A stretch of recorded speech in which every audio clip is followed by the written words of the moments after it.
Good morning everyone. स्वागत है आप सबको मेरे YouTube channel mom study vlog में। तो आज मैं जाने वाली हूँ अपने मायके और यहाँ मैं सुबह उठ गई हूँ 5:55 में, लगभग 6 बजे हुए थे।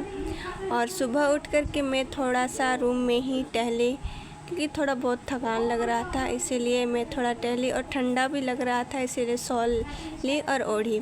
उसके बाद चली गई किचन सुबह का ब्रेकफास्ट बनाने और यहाँ मैं ब्रेकफास्ट बना रही हूँ।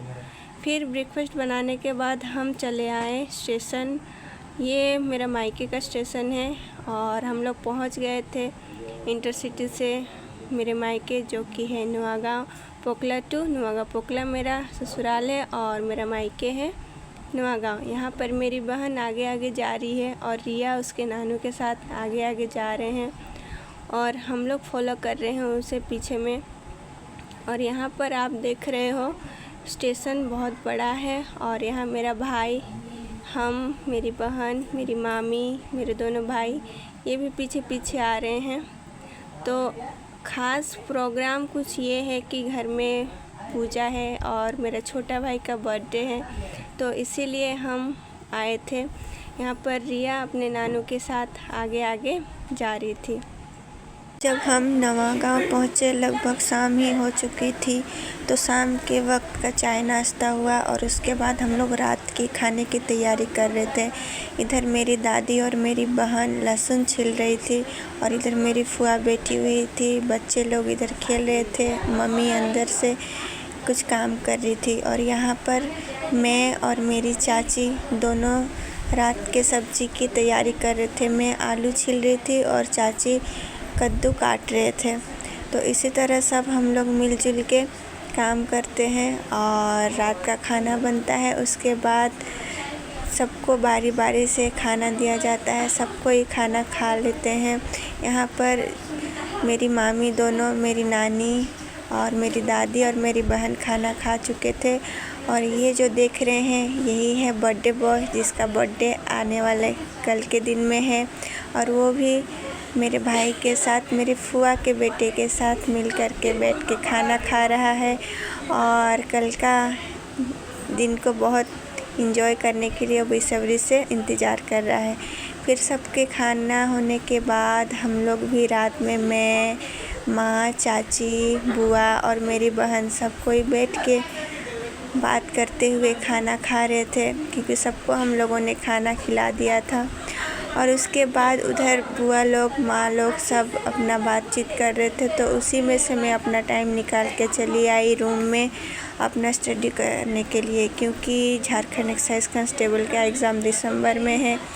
तो मैं एक भी दिन मिस नहीं करना चाहती थी और मैं अपना वीडियो इसीलिए अपलोड नहीं करती थी क्योंकि मेरा जो एक झारखंड जीके का पोर्शन था वो कंप्लीट नहीं हो चुका था और मेरी मोबाइल में कुछ टेक्निकल इशू ऐसे आ गए थे कि लॉन्ग वीडियो अपलोड करने में थोड़ा दिक्कत हो रहा था, इसीलिए मैं अपना long video study vlog upload नहीं कर पा रही थी। तो वो बनवाने के बाद मैं अब मेरी डेली स्टडी शेड्यूल को आप लोगों के साथ शेयर करूँगी। यहाँ पर मैं हिंदी ग्रामर को मैं देख रही हूँ। आज मैं मायके आ चुकी हूँ, सिर्फ मैं और रिया आए हुए थे। रिया के पापा नहीं आए क्योंकि उनका थोड़ा तबीयत भी ठीक नहीं था और दुकान का काम बहुत ज़्यादा था, इसीलिए उन्होंने बोला कि तुम लोग दोनों जा कर के आओ, मैं और कभी जाऊँगा। इसीलिए मेरा भाई लेने आया था हम लोगों को, मुझे और मेरी बहन को। इधर रिया शाम को नाश्ता वगैरह की और रात का खाना खा कर के वो सो गई थी, तो इसीलिए मैं अपना स्टडी को यहाँ कंटिन्यू कर रही थी, जहाँ पर मैं हिंदी ग्रामर को एक बार रिवाइज़ कर रही थी।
पता था अगर मैं मायके आती हूँ तो मुझे पढ़ने का मन तो नहीं करेगा, क्योंकि सब एक जगह मिल जाते हैं तो बातचीत गप्पेबाजी करने में बहुत मज़ा आता है। फिर भी मैं अपने आप को उस चीज़ से रोक करके लगभग 3 घंटा खुद के लिए निकाली रात के टाइम में पढ़ने के लिए।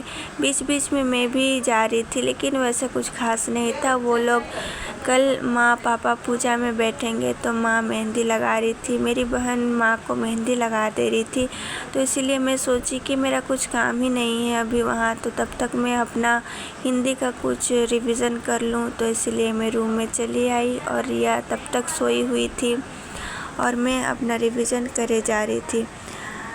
और इसके साथ साथ ही मैं आप लोगों को बता दूं कि रेलवे ग्रुप डी का भी जो लोग प्रिपरेशन कर रहे हैं, मैं भी कर रही हूँ, उनको ये उम्मीद लगा हुआ था कि 30 अक्टूबर को रेलवे ग्रुप डी का फाइनल डिसीजन आ जाए कोर्ट से, लेकिन वो भी पॉसिबल नहीं हो पाया। डिसीजन जो है वो डिले होकर के 4 नवंबर को आई थिंक फाइनल डिसीजन आने वाला है। तो हम लोग हर रोज़ ये प्रे करते हैं कि रेलवे ग्रुप डी के एस्पिरेंट जो भी तैयारी कर रहे हैं कि रेलवे ग्रुप डी का ये जो कोर्ट केस का जो फाइनल डिसीजन है वो जल्द से जल्द हम लोगों को देखने को मिले, ताकि हम ये दुविधा में ना रहें कि इस एग्ज़ाम का तैयारी हम करें कि ना करें।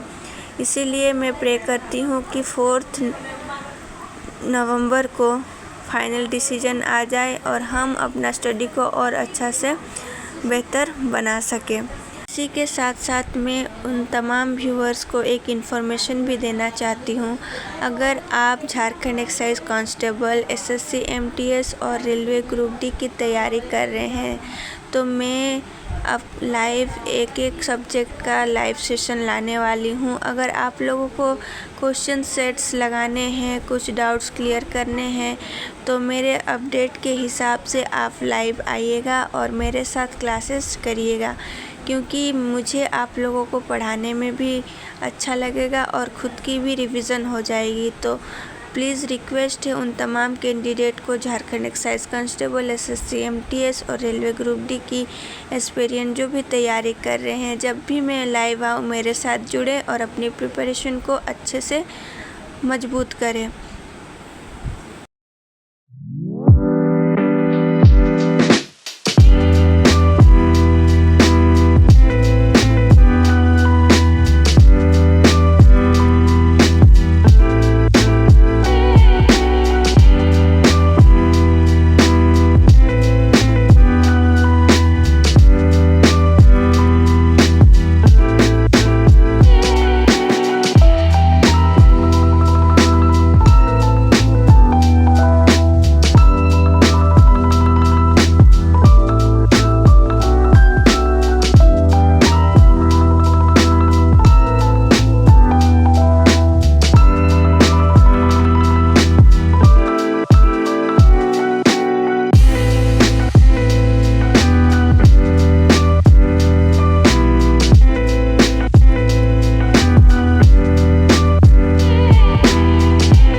के लगभग 10:30 बज चुके थे और सब कोई जगे हुए थे, तो मैं इसीलिए बाहर चली आई और थोड़ा देर और पढ़ाई करने लगी। यहाँ पर मैं मेरे साथ बुक नहीं लाई थी, लेकिन मेरे भाई के पास जो हिंदी बुक था उसी से मेरा काम चल जा रहा था।